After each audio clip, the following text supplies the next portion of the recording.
Hello, bachcho. Let's see the question. The question says the galvanometer cannot, as such, be used as an ammeter to measure the value of current in a given circuit. The following reasons are. तो पहला reason है galvanometer gives full scale deflection for a small current. दूसरा galvanometer has a large resistance. तीसरा galvanometer can give inaccurate values. ठीक है, तो हमें इन्हीं में से बताना है. चलिए बात करते हैं. देखिए, इसके रीजंस के बारे में भी बात करेंगे और कुछ की कॉन्सेप्ट के बारे में भी बात करेंगे. देखो, गैल्वेनोमीटर और को एमीमीटर की तरह यूज नहीं कर सकते हैं. उसके कई रीजंस हो सकते हैं यहाँ पर. जैसे पहला रीजन है कि गैलोमीटर जो है ना, वो बहुत ही सेंसिटिव डिवाइस है. सो जो सबसे बड़ा रीजन ये है कि गैलोमीटर जो है बहुत ही सेंसिटिव डिवाइस है. So galvanometer is a very sensitive device. ठीक है, इस वजह से हम जनरली गैलोमीटर का यूज नहीं कर सकते हैं जिन जगहों पर हम एमीमीटर का यूज करते हैं. ठीक है, तो यहाँ पर इसके रीजंस भी बताए थे. देखो, अगर ये सेंसिटिव डिवाइस है तो क्या होगा. सबसे पहला रीजन है that so it will give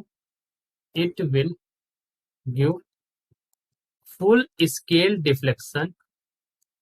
full scale deflection दे देगा. किसके लिए? For a small current.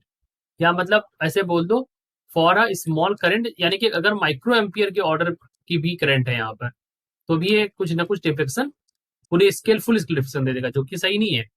दूसरा यहाँ पर रीजन मैं आपको बताना चाहता हूँ. दूसरा रीजन यहाँ पर अगर आप मेंशन करें, सो यहाँ पर क्या है कि फॉर मेजरिंग करंट. अब एक चीज और भी बता देता हूँ. गैल्वेनोमीटर से एमीमीटर वाला जो केस है वो भी मैं समझाता हूँ यहाँ पर. देखिए, फॉर मेजरिंग करंट, जो गैल्वेनोमीटर होता है, galvanometer has to be connected in series. किसमें कनेक्ट करेंगे हम गैल्वेनोमीटर को? सीरीज में. ठीक है, the galvanometer has to be connected in series as it has, क्या होता है, लार्ज रेजिस्टेंस. Large resistance. ठीक है, तो फिर क्या होगा?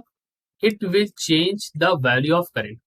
It will change the value of current.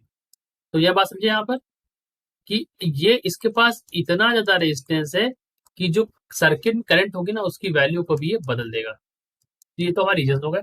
चलते हैं. तो कहते हैं galvanometer gives full scale deflection of the small current. सही लिखा है.